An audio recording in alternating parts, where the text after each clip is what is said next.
Hi everyone, Jessica here with Bloom United, and we are here today to talk about how to get a super flawless finish with mascara. I know the first couple of weeks can be a bit of a bumpy road when you're not used to using a cream-based makeup that is 35% pigmented. So this video is to help you with some tips and tricks to get you through those bumpy areas so you get that super flawless glass finish coverage that everyone wants. If you have questions, please don't be afraid to comment below. If you need a color match, there is a link below here as well where you can also subscribe and like if you have any questions at all. Thank you guys so much. Enjoy. Okay, let's talk about pre-makeup skincare. I know we're all like, just go, get to the point, the tips and tricks, but this is an important tip and trick. Mascara makeup sits as a second layer of skin on your face. So it's amazing because it moves with your skin, it keeps your skin extremely hydrated throughout the day, but because of that, you want to make sure the makeup is actually sitting on your skin and not on dead skin. So exfoliating 1 to 2 times a week is really, really important. It also just helps with your main moisturizer to make sure it's actually sitting down into your skin. Washing your face morning and night.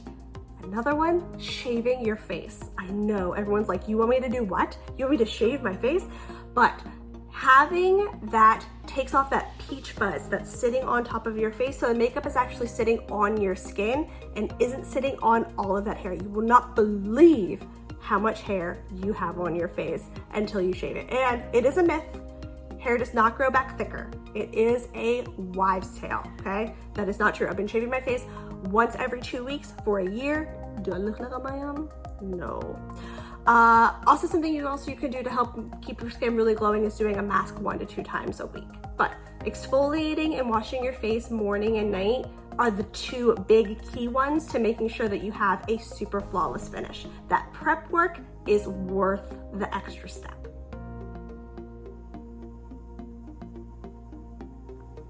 Let's talk about 2 easy pre-makeup steps to set your skin for longevity and for super smooth application. 1 is your primer, and 2 is setting spray.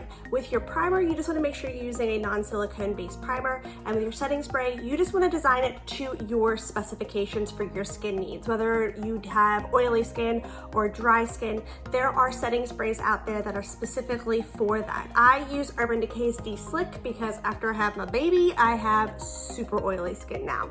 So let's go ahead and prep those.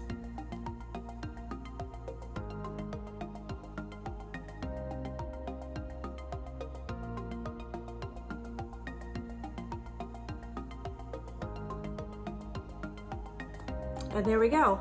It's important to make sure that your setting spray and your primer are fully set before you put your makeup on, because you want your makeup to sit on your skin and not the product. And if it still feels tacky on your face, that means that the makeup is going to be sitting on the product instead of your skin.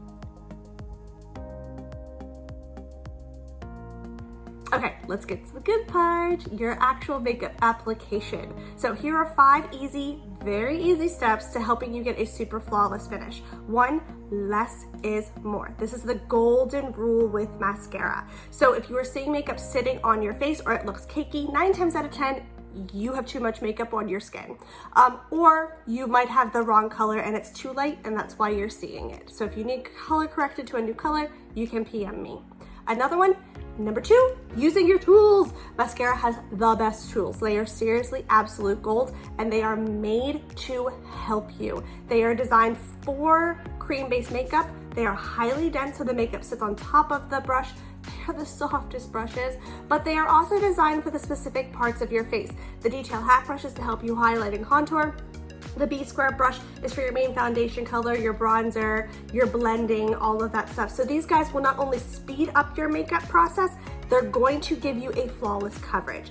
Your third one, using a Perfector sponge, a damp Perfector sponge. You wanna make sure when you're wringing it that there's no water coming out of it, but damp and or wet with setting spray. I always put setting spray on mine because, it's setting it as it goes. It helps with longevity of makeup.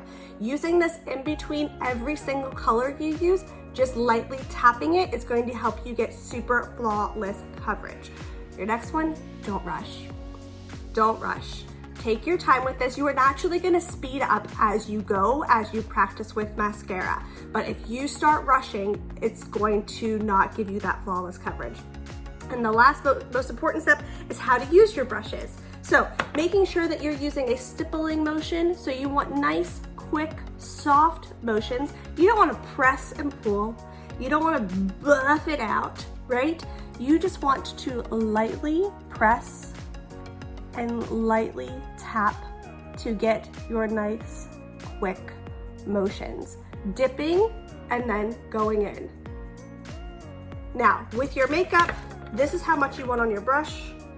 If you have more than this, so I'm just lightly tapping into my section so you can see how much I've got on my brush right there. Now, if you see it beading up on to the ends, that means you have too much, and all you need to do is separate it out and then blend as you go. So let's do our makeup.